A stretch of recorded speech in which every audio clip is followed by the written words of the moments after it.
اگر آج میں آپ کو بتاؤں ایک ایسی آیت ہے جو دشمن کو بے بس کر دیتی ہے۔ دشمن جتنا بھی طاقتور ہو، یہ ایک آیت سب کچھ بدل سکتی ہے۔ آپ کے خلاف کتنے ہی لوگ کیوں نہ ہوں، تو کیا آپ یہ راز جاننا چاہیں گے کہ کیا واقعی یہ ایک آیت آپ کی مکمل حفاظت کر سکتی ہے؟ جب ہر طرف سے نقصان کا ڈر ہو، تب اللہ کیا فرماتا ہے؟ یہ وہ آیت ہے جسے پڑھ کر اللہ خود کافی ہو جاتا ہے، اور اگر دشمن خاموشی سے نقصان پہنچا رہا ہو تو یہ ضرور سنیں، ایک ایسی حقیقت جو آپ کو ہر دشمن سے بے خوف کر دے گی انشاءاللہ۔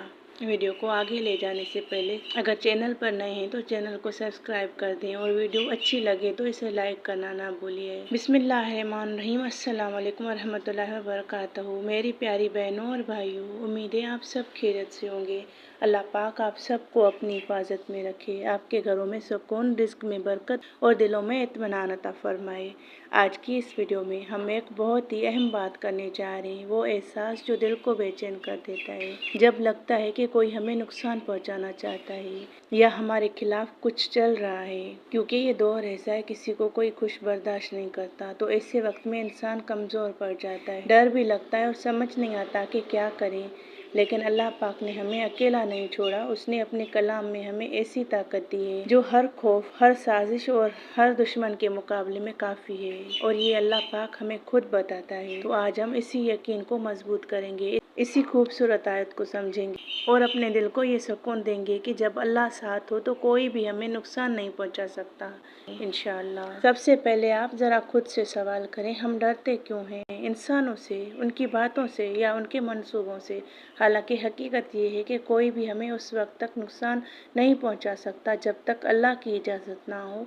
ہم اکثر لوگوں کے رویوں، ان کی نظروں اور ان کی چھپی ہوئی باتوں سے خوف زدہ ہو جاتے ہیں، دل گھبرانے لگتا ہے، نیندیں اڑ جاتی ہیں، لیکن ہم یہ بھول جاتے ہیں کہ ہمارا رب ہر چیز کو دیکھ رہا ہے، ہر دل کا حال جانتا ہے اور ہر چھپی ہوئی نیت سے واقف ہے۔ جب کوئی ہمارے خلاف سوچ بھی رہا ہوتا ہے نا، اس وقت بھی اللہ ہمارے ساتھ ہوتا ہے، وہ سن رہا ہوتا ہے، وہ دیکھ رہا ہوتا ہے، اور وہی کافی ہے۔ تو ذرا تصور کریں، اگر پوری دنیا بھی ایک طرف ہو جائے اور اللہ آپ کے ساتھ ہو تو کون آپ کا کیا بگاڑ سکتا ہے؟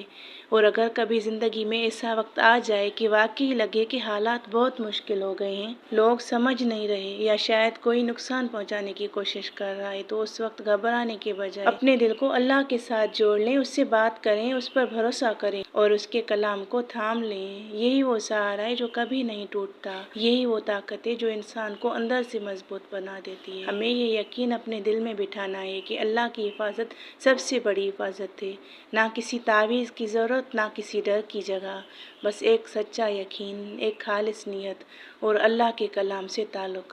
جب آپ یقین کے ساتھ یہ آیت پڑھتے ہیں تو صرف الفاظ نہیں ہوتے بلکہ ایک دعا ہوتی ہے، کیونکہ ایک بہت ہی پیاری دعا والی آیت ہے، اور یہ ایک حفاظت کا حصار ہوتا ہے جو اللہ کی طرف سے آپ کے گرد قائم ہو جاتا ہے۔ تو آج سے خود سے وعدہ کریں، خوف کو اپنے دل پر حاوی نہیں ہونے دیں گے، لوگوں کے ڈر کو اپنے یقین سے بڑا نہیں ہونے دیں گے، بلکہ ہر حال میں اللہ پر بھروسہ رکھیں گے، کیونکہ جب اللہ خود کہہ رہا ہے کہ وہ کافی ہو جائے گا تو پھر ہمیں کسی اور سہارے کی ضرورت ہی کیا ہے۔ اب ذرا اس آیت کے پس منظر کو سمجھتے ہیں، کیونکہ جب ہمیں کسی آیت کے نزول کا وقت، اس کے حالات اور اس کی گہرائی کا اندازہ ہوتا ہے نا، تو اس کا اثر دل پر کئی گنا بڑھ جاتا ہے۔ ویسے تو پورا کلام طاقت ہے، رحمت ہے، برکت ہے، انسان کے لیے بہت بڑا سہارا ہے، لیکن جب آپ اسے سمجھ کر پڑھتے ہیں، اس کے اصل نزول کو سمجھتے ہیں، تو آپ پر اس کا اثر اور زیادہ ہو جاتا ہے، آپ کا ایمان اور زیادہ مضبوط ہو جاتا ہے۔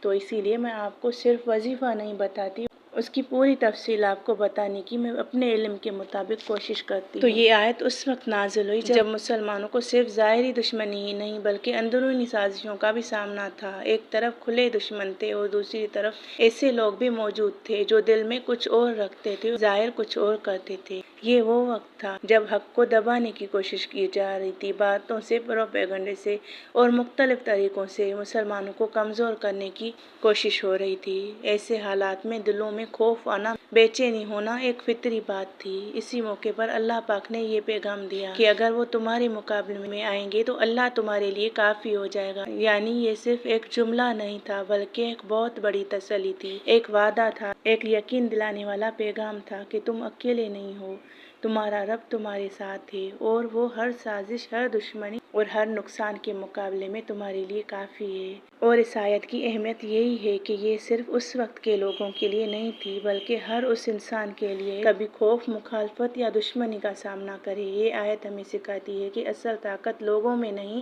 حالات میں نہیں بلکہ اللہ کی مدد میں ہے۔ جب انسان یہ یقین اپنے دل میں بٹھا لیتا ہے نا تو اس کا خوف ختم ہونے لگتا ہے، دل کو سکون ملتا ہے اور ایک عجیب سی مضبوطی آ جاتی ہے۔ یہ آیت ہمیں یہ بھی یاد دلاتی ہے کہ اللہ صرف دیکھ ہی نہیں رہا بلکہ وہ سن بھی رہا ہے، جان بھی رہا ہے۔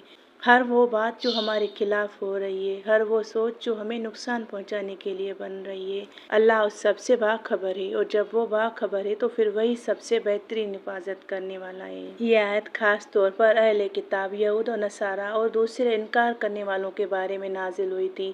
اس وقت کچھ لوگ اسلام کی سچائی جاننے کے باوجود انکار و مخالفت کر رہے تھے۔ وہ حق کو ماننے کے بجائے جھگڑے اور اختلاف میں پڑ گئے تھے۔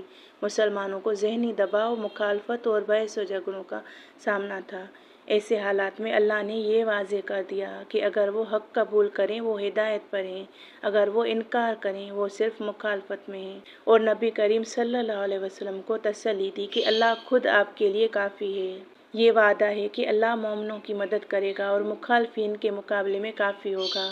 تو اسی لیے یہ آیت اللہ کا وعدہ ہے۔ یہ اس وقت نازل ہوئی جب لوگ حق جان کر بھی مخالفت کر رہے تھے، جب دلوں میں اختلاف تھا اور مسلمانوں کو دبانے کی کوشش ہو رہی تھی۔ تب اللہ نے فرمایا اگر وہ حق سے ہٹ جائیں تو فکر نہ کرو، اللہ خود تمہارے لیے کافی ہو جائے گا۔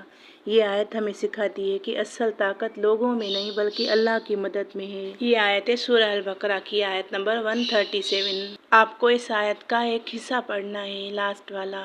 مکمل آیت کا ترجمہ یوں ہے، پھر اگر وہ اسی طرح ایمان لے آئیں جیسے تم ایمان لائے ہو تو وہ ہدایت پا گئے، اور اگر وہ منہ موڑ لیں تو وہ صرف مخالفت میں ہیں، بس اللہ آپ کے لیے ان کے مقابلے میں کافی ہو جائے گا، اور وہی سب کچھ سننے والا، سب کچھ جاننے والا ہے۔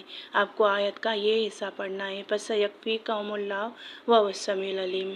آپ اس آیت کو روزانہ اپنی دعا میں شامل کریں، نماز کے بعد یا کسی بھی وقت دل سے پڑھیں اور اللہ سے کہیں یا اللہ آپ ہی میرے لیے کافی ہو جائیں، مجھے ہر شر سے بچا لیں۔ اور ایک بات یاد رکھیں، جب بھی آپ کو یہ آیت پڑھیں تو اس کا ترجمہ آپ کے ذہن میں آئے، آپ اس کا مطلب سمجھیں، کیونکہ آپ کو وسوسے نہیں آتے۔ آپ اگر ترجمے کو سمجھتے ہیں تو آپ کو پڑھنے میں وسوسے نہیں آتے۔ بہت ساری بہنیں پوچھتی ہیں کہ کتنی بار پڑھنا ہے، کتنی بار یہ آیت پڑھنی ہے، تو میں ان سے کہوں گی کہ جتنی بار آپ آسانی سے پڑھ سکتی ہیں۔ ایک تسبیح پڑھ لیں، 101 بار پڑھ لیں، یا پھر 313 مرتبہ پڑھ لیں، جتنا آپ سکون سے پڑھ سکتے ہیں، جتنا آپ ٹائم نکال سکتی ہیں۔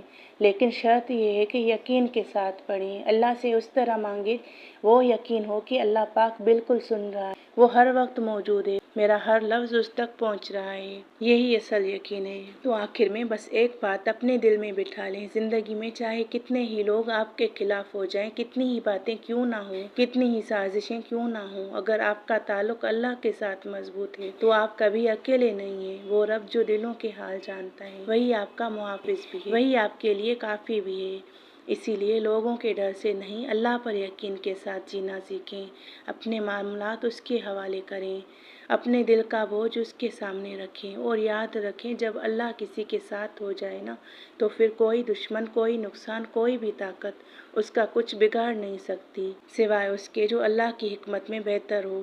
کہتے ہیں اللہ جس کو رکھے اس کو کون چکھے، یعنی جس کو اللہ پاک اپنی حفاظت میں لے لیتا ہے اس کا کوئی کچھ بگاڑ نہیں سکتا۔ اور ہم اس آیت میں اللہ کو ان دشمنوں کے مقابلے میں رکھتے ہیں کہ اللہ ہمارے لیے کافی ہے۔ اللہ پاک ہم سب کو ہر ظاہر و باطن کے شر سے محفوظ رکھے، ہمارے دلوں کو سکون دے اور ہمیں اپنا سچا بھروسہ کرنے والا بنا دے۔